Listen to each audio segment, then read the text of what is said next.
வணக்கம் எப்படி இருக்கீங்க? நல்லா இருக்கேன்ப்பா, நல்லா இருக்கேன். ரொம்ப ரொம்ப சந்தோஷமா இருக்கு உங்களை பார்த்ததும் இன்டர்வியூ பண்றதும். பட் அதுக்கு மேல ரொம்ப இமோஷனலா இருக்கு அப்படின்னு தான் வந்து சொல்லணும் சார். ஏன் அப்படின்னா என்னோட வாழ்க்கையில ஒவ்வொரு நாளுமே உங்களை கடந்து போகவே போகாது. ஏன்னு கேளுங்க. ஏன் அப்படின்னா ஏதாவது ரொம்ப கஷ்டம் இருங்க, ஏன்னு கேட்டுக்கிறேன். ஏன் அப்படின்னா ஏதாவது ரொம்ப கஷ்டமா இருந்தாலும் ஃபர்ஸ்ட் எடுத்து உங்களோட காமெடி சீன்ஸ் பார்ப்பேன். மனசு அப்படியே கொஞ்சம் இதமா வந்துட்டு இருக்கு. போன் எடுத்து யாருக்கிட்டையாவது சேட் பண்ணாலும் நாங்க யூஸ் பண்ற ஜிப் ஸ்டிக்கரும் உங்களோடது தான். எந்த மீம்ஸ்னாலும் அதுலயும் நீங்க இருப்பீங்க. யாருக்கிட்டையாவது போன் பேசினாலும் டயலாகும் உங்களோட தான் சார் வருது. ஸோ எங்களோட ஒவ்வொரு நாளுமே நீங்க எங்க கூட எப்பவுமே இருக்கீங்க. ரொம்ப சந்தோஷமா இருக்கிறதுக்கான காரணமும் நீங்க தான் சார். சந்தோஷம். எனக்கு மட்டும் கிடையாது, நிறைய பேருக்கு இந்த மாதிரி வந்துட்டு இருக்கும். ஆமால பாருங்க, எல்லாருக்குமே அப்படிதான் இருக்கு. அதுக்கு ரொம்ப ரொம்ப பெரிய நன்றிகள். தேங்க்யூ டியா.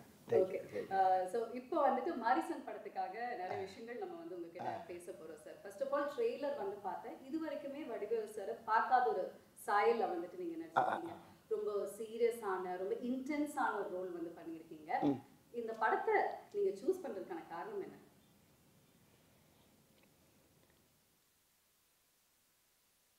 அதான் சார் உங்களோட பவர்ஃபுல் ஐஸ் வந்துட்டு தெரியுது. அதாவது நான் எத்தனையோ கதைகள் கேட்டிருக்கேன். இது வரைக்கும் நீங்கள் சொன்ன மாதிரி, திவ்யா சொன்ன மாதிரி நிறைய காமெடி படம், காமெடியில் தான் அதிகமாக கவனம் செலுத்தினேன். நகைச்சுவையில் போவேன், எல்லாம் பண்ணுவேன். சில கதைகள் வந்து பிளாக் காமெடியோட வரும், சில கதைகள் வேறு மாதிரி இருக்கும். இப்போ மாமன்னன் பார்த்துருப்பீங்க, அது ஒரு மாதிரியான ரெட்ஜைனில் பண்ணப்படாது. இப்படியே பண்ணிட்டு இருக்கும்போது இப்படி மாமன்னன் வந்ததுக்குனால எனக்கு இன்னொரு கதை வந்து எனக்கு ஒருத்தர் சொன்னார், இந்த படத்துடைய ரைட்டர் கிருஷ்ணமூர்த்தி. ஸோ கண்டிப்பாக இந்த கதை உங்களுக்கு தெரிஞ்சிருக்கும் அப்படின்னு நினைக்கிறேன். அவர் வந்து என்ன சொன்னார்னா, ஃபர்ஸ்ட் நாங்கள் டீமோட உட்காந்து டிஸ்கஸ் பண்ணும்போது இந்த கதாபாத்திரத்துக்கு வடிவேல் சார் மாதிரி ஒருத்தர் இருந்தால் கரெக்டாக இருக்கும் அப்படின்னு சொன்னாங்க. அதுக்கப்புறம் வடிவேல் சாரே இருந்தால் நல்லா இருக்கும் அப்படிங்கிற மாதிரி மாறி இருக்கு. அப்புறம் மலையாளத்தில் பண்ண வேண்டிய படம் இது தமிழ்ல வடிவேல் சாருக்காகவே பண்ணணும் அப்படிங்கிற வந்து மாறி இருக்கு. இது எப்படி பார்க்குறீங்க? ஐயோ, பெரிய அவர் சொன்ன வார்த்தை எனக்கு வந்து மனசை ரொம்ப நெகிழ வைக்குது. என்னன்னா, எனக்கு எப்படி நீங்கள் எப்படி செய்யோ அது மாதிரி எனக்கு பெரிய லட்சம் கோடி மக்களில் எவ்வளோ பேர் ரசிக்கிறோ, அதில் அவர் எனக்கு பெரிய ரசிகர். அவர் என் நேரம் பார்த்தாலும் அப்பா வந்து உங்களை பாடுறா, வடிவேல் இப்படி பண்ணுறாரு பாடுறா அப்படின்னு சொல்லுவார். அப்பாவும் நானும் எங்கள் ஃபேமிலியெல்லாம் பயங்கர ஃபேன் அவங்களுக்கு அப்படின்னாரு. அப்படியே சார், நான் சின்ன பிள்ளைலேருந்து 12வது படிக்கிலேருந்து உங்கள் பார்த்துக்கிட்டேங்க சார், நான் பயங்கர தீவிர ஃபேன் சார் நான் அப்படின்னு மாமன்னே என்கிட்ட ரொம்ப நேரம் சொல்லியிருந்தார். இப்போ இந்த படத்தில் ரொம்ப நெருக்கமாக உட்காந்து பேசக்கூடிய அளவுக்கு இந்த படத்தில் அவருக்கு கூட எனக்கு ஒரு வாய்ப்பு கிடைச்சது. அது அவர் கூட பண்ணுறப்ப மராக்கல் அறியேன். அப்புறம் ஹீரோ நான் வந்து அவர் தான் ஹீரோன்னு இன்னும் சொல்லிக்கிட்டு இருக்கேன். எனக்கு ஹீரோ அவர் தான். இல்லை, இதில் இன்னொரு ட்விஸ்ட் இருக்கு. ஒரு கேள்வி அவர்கிட்ட வந்து நான் கேட்டேன், யார் சார் இந்த படத்தில் ஹீரோ? ஏன்னா ரெண்டு பேருமே ட்ரெய்லரை பார்க்கும்போது ஈக்குவலாக இருக்கு கேரக்டர். எனக்கு ஒரு கன்ஃபியூஷன், யார் சார் இதில் ஹீரோ, நீங்களா இல்லை வடிவேல் சார் அப்படின்னு கேட்கும்போது அவர் சொன்னார், இல்லவே இல்லைங்க, 100% வடிவேல் சார் தான் ஹீரோ அப்படின்ட்டாரா? என்னன்னா வந்து ஃபஹத் சார் ஹீரோ அப்படின்னு. அதாவது வந்து அது ஒரு கை இந்த கை ரெண்டு கையும் சேர்ந்து தட்டில் தானே சத்தம் கேட்கும். அது மாதிரி அவரு நான் சேர்ந்து இணைந்த கைகள். இந்த மாதிரி அவர் கூட நடித்தது எனக்கு பெரிய பாக்கியம், அப்படிதான் நான் நினைக்கிறேன். ஆனால் அவர் என்ன நினைக்கிறாரு, என்னைய பெருசாக சொல்கிறாரு. எப்படியோ இந்த படத்தில் அந்த கதை வந்து அருமையான கதை தான் அந்த படத்தில் கண்கள். அது அந்த படத்துடைய டைரக்டரும் அந்த டீமே நல்ல டீம். அதெல்லாம் முக்கியமான ஆள் யாராரு கேட்டிங்கன்னா, இப்போ நான், அவர் சார் பகவத் சார், டைரக்டர் சுதீஷ் சங்கர் அவர், கிருஷ்ணமூர்த்தி சார். அதில் இன்னொரு பெரிய விஷயம்னா நம்ம யுவன் சார். ஆமாம், அது நீங்கள் கேட்கறதுக்கு முன்னால் நான் சொல்லிட்டேனோ. ஆமாம், யுவன் சார் வந்து அந்த படத்தில் அப்படியே தள்ளி இருக்கார்.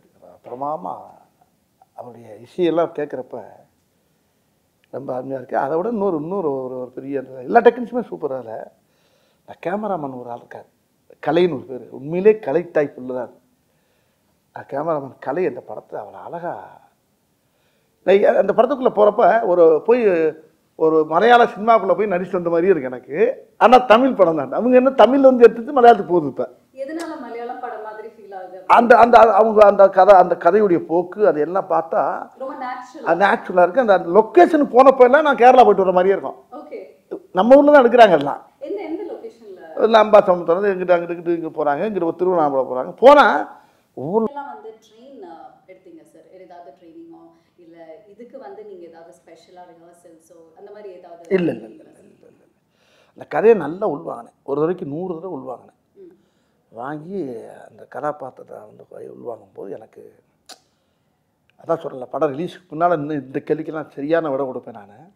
என்ன இது முடிஞ்சதுக்கு அப்புறமா நீங்க எல்லாத்தையும் வந்து சொல்லியிருந்திருப்பீங்க. முன்னாடிங்கனால கொஞ்சம் யோசனை வேண்டியா இருக்கு. ரொம்ப அதை நிறையா உள்வாங்கும்போது இந்த கதை இன்னைக்கு சமுதாயத்துக்கு தேவைப்படுது. சொல்லணும், இந்த கதையை சொல்லி ஆகணும். அதுக்கு என்னை தேர்ந்தெடுத்தது வந்து பகவத் சாருங்கும்போது ரொம்ப பயங்கர ஆச்சரியமாக இருக்கு எனக்கு. இல்லை, மாமன்னன் படம் அப்போ கூட மாரி செல்வராஜ் சாரும் அண்ட் உதய சாரும் வந்து சொல்லியிருந்தாங்க, என்னதான் வந்துட்டு எல்லாருமே இருந்தாலும் ஃபஹத் சாருக்கு வந்து செட்டில் சரி எப்பவுமே வந்து வடிவேல் சார் மேலே அவ்வளோ ஒரு பிரியம். சீக்கிரமாக வந்து அவர் கூட போய் உட்காந்து பேசுவாங்க, நிறைய விஷயங்கள் உட்காந்து பேசிகிட்டு இருப்பேன். கதையை தாண்டி நிஜ வாழ்க்கையில் நீங்கள் ஏதாவது மறந்து போய் எங்கேயாவது மாட்டின அனுபவங்கள் இருக்கா? நல்ல வார்த்தை அது. இது எப்படின்னா எல்லாருக்குமே இந்த வியாதி இருக்குது. எல்லாருக்குமே அந்த வியாதி இருக்குது. இந்த வியாதி இல்லாதவங்களே கிடையாது. ரொம்ப பேரும் இது ரைட் வந்து என்கிட்ட சொன்னபோது கிருஷ்ணன் சார் சொன்னாருன்ற. இப்போ பொதுவாக பாருங்கள், நம்ம வீட்டில் நம்ம இல்லை நம்ம அம்மாவாக இருக்கணும், ஒய்ஃபாக இருக்கணும், யாரும் அந்த கார் போய்கிட்டு இருக்கணும் 50 கிலோமீட்டருக்கு அங்கிட்டு, ஐயோ வீட்டில் அதை மறந்து வந்துட்டு, ஐயோ வண்டியை தச்சுங்க, இதை வச்சுட்டு பேக்கை வச்சுட்டு வலையில் வச்சுட்டு அப்படி ஒரே ஒன்று பார்த்தா அவன் டிரைவர் என்ன செய்யாது அவன் ஓட்டிக்கிட்டு இங்கே ஃபேமிலி கத்துற பாட்டு ஒரே ஏதோ ஒரு பேக்கை வச்சுட்டு வந்தாலாம், அவன் ஓரமாக வண்டியை நிப்பாட்டிட்டான். ஏப்பா எப்படி கொண்டு வர முடியுமா? எங்க 70 கிலோமீட்டர் வந்தாச்சுங்க. இப்படிலாம் நடக்கும், நிறைய பார்த்துப்போம் வாழ்க்கையில். எல்லார் வீட்லேயும் அது பெரிய ஒரு முக்கியம். அந்த மறக்கிறது ரொம்ப. இப்போ பாருங்க, நான் இப்போ காரில் வந்துருக்கேன், துண்டை மறந்துட்டேன். இந்த துண்டை வீட்டில் வச்சுட்டு வந்தா கையில் துண்டு இல்லாமல் இருக்க முடியாதா? ஐயோ அந்த தவளை காணாமடான்னு சொல்லிட்டு வந்தேன். வெளியே வந்து பார்க்குறேன், டவுசர் பையில் இருக்கு. இங்கே என்ன இருக்குது, அந்த ஆட்டை தோலில் போட்டு தருவாங்கல்ல, அது மாதிரி நிறைய விஷயங்கள் மறதிங்கிறது வந்து வாழ்க்கையில் மனுஷனோட ரொம்ப கலந்துருச்சு இன்னைக்கு. அப்போ அந்த மறதிங்கிறத எப்படிங்கிறத அந்த இடத்துல அது எனக்கு இந்த கதையில் வந்து ரொம்ப உதவியாக இருந்துச்சு. ஓகே, நிஜ வாழ்க்கையில் என்ன சார் நினைக்கிறீங்க? இது ஒரு பர்சனல் குவெஸ்டன். மறந்து போகிறது வந்துட்டு அது ஒரு பாசிட்டிவான விஷயமா இல்லை அது ஒரு நெகட்டிவ் அப்படின்னு நினைக்கிறீங்களா? ஏன்னா நிறைய சம்பவங்கள் நம்ம மறந்தா போதும் அப்படின்னு வந்து தோணும். அதனால நிறைய நெகட்டிவும் இருக்கு. பட் நீங்க எப்படி சார் இதை பார்க்குறீங்க? ஆமாம், அது மறதிங்கிறது வந்து பெரிய ஆபத்தான விஷயம் இல்லை. மறதிங்கிறது எவ்வளோ பெரிய விஷயம். டைரக்டர் என்கிட்ட சொன்னார், முதல்ல நேரத்தை மறக்கிறது, அப்புறம் இடத்தை மறக்கிறது, அப்புறம் தன்னை மறக்கிறது. தன்னை மறந்தாச்சுன்னா உயிரோடு இருந்து பிரயோஜனம் இல்லை. அப்படி ஒரு வியாதி எனக்கு இந்த படத்தில். அதுக்கப்புறம் கதையான எனக்கு அப்படி ஒரு வியாதி எனக்கு அந்த படத்தில் இருக்குது. அதைத்தான் நானும் படத்தை பார்க்கணும்னு ஆசையாக இருக்கேன். இன்னும் பார்க்கல. நான் ட்ரெய்லர் பார்த்துட்டு தான் இருக்கேன். ஏன்னா இந்த ட்ரெய்லர் பார்த்ததுக்கு அப்புறமாவே ரொம்ப ஆசையா இருக்கு, எப்படி கதை போகும், இவங்க 2 பேரும் காம்பினேஷன். ஆக்சுவலி இந்த 2 பேருக்குள்ள என்ன காம்பினேஷன்ல வந்து டிராவல் பண்ணி, ஏன்னா அவர் திருட அப்படிங்கிறது வந்து தெரிஞ்சிச்சு ட்ரெயிலே, நீங்க ஒரு பேஷண்ட். பட் இவங்களுக்குள்ள இருக்கக்கூடிய அந்த ஒரு உறவு என்ன, எப்படி போகுது, எப்படி முடிய போகுது அப்படின்னு தெரிஞ்சுக்கிறதுக்கு எங்களுக்கு ரொம்ப ரொம்ப ஆவலா தான் இருக்கு. நீங்க வந்து சொன்னீங்க லொகேஷன்ஸ் எல்லாம் அவ்வளோ அருமையா இருக்கு, சூப்பரா இருந்ததுன்னு. முழுக்க ஒரு ரோட் ட்ரிப் கதை மாதிரி வந்துட்டு ஃபீல் ஆகுது. அந்த மாதிரியா சார்? நீங்கள் அப்படி பேசிட்டே கதையை பூரா கேட்குறீங்களா? இப்போ ஆமாம், படம் பாருங்க. படத்தை பார்த்துட்டு அடுத்து இன்னொரு பேட்டியில் வெற்றி விழாவில் இருக்குல்ல. இப்போ இன்னொரு விஷயம் என்னன்னா, இப்போ சௌத்ரி சார் எனக்கு பேசினார். இப்போ உங்களை பேசுறதுக்கு முன்னால் என்கிட்ட பேசினார். இந்த படத்துடைய producer super good Choudhary sir பேசினார். வடிவேல் படத்தை பார்த்தேன், பயங்கர சந்தோஷமாக இருக்கேன் நான். ஆனால் என்ன சௌத்ரி சார் என்ன ராமாவடியில் 98வது படம் அது. எனக்கு ரொம்ப ரொம்ப ரொம்ப ரொம்ப ஹாப்பியாக இருக்கேன் ஐயா நான். ஆமாம், நல்லா பண்ணியிருக்கேன் பகுத்து, எல்லாமே நல்லா பண்ணியிருக்கீங்க. நான் சொன்னேன், தமிழ் சினிமாவுடைய ஜாம்பவான நீங்கள் தான். ஒரு கதையை செலக்ட் பண்ணால் சாமானியமாக செலக்ட் பண்ணி அதை வந்து ஓகே சொல்ல மாட்டேங்க. அப்படியே ஓகே சொன்னாலும் ஒரு ஆளை கூப்பிட்டு பாராட்டுறது ரொம்ப ரேர் எனக்கு தெரிய. ஆமையா, உனக்கு தெரியுமில்ல என்னை பற்றி, நான் உன்னை கூப்பிட்டு பாராட்டுறேன்னா எனக்கு அவ்வளோ உன்னை பாராட்டுன்னு 2 நாளாக உங்கள் நம்பரை கேட்டு நான் பேசி தேடி ஒரு கேட்டுக்கிட்டேன். அதனால் ஒன்றே பிடிக்க முடியல, நீ கொஞ்சம் பிஸியாக இருந்த ஒரு அப்படின்னாரு. அப்போ நான் அந்த பிரபுதேவா படத்தில் டிஸ்கஷனில் நானும் போய் கொஞ்சம் கலந்து போய்கிட்டு இருக்கேன். பவர் நானும் பண்ணுறோம் ஒரு படம். அப்படிங்களா? ஆமாம் ஆமாண்ணே, ஆமாம் ரொம்ப நல்லா இருக்கு அப்படியில. அது பெருவாயால் சொல்கிறது வந்து பெரிய தேசிய அவார்டு கிடைச்ச மாதிரி எனக்கு. அந்த படத்தை அவர் பாராட்டினது தான் எனக்கு வந்து பெரிய வெற்றி இந்த படத்தை. சரி, இந்த படத்துல இருந்து மக்கள் வீட்டுக்கு போகும்பொழுது என்ன மாதிரி ஒரு எக்ஸ்பீரியன்ஸ் இருக்கும்னு நினைக்கிறீங்க?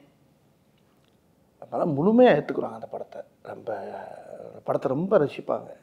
அந்த இது இந்த அதான் சொன்னல, இந்த படம் வந்து முக்கியமாக அன்றைக்கி வந்து ஜனங்கள் மத்தியில் அது வந்து ரொம்ப பெரிய உஷாரம் உண்டாக்கும். ஜனங்கள் மத்தியில் ஒரு விழிப்புணர்வு வரும், பெரிய உஷாரம் உண்டாக்கும், பெரிய ஒரு மாதிரியான ஒரு படம் அது. காத்திருப்போம்.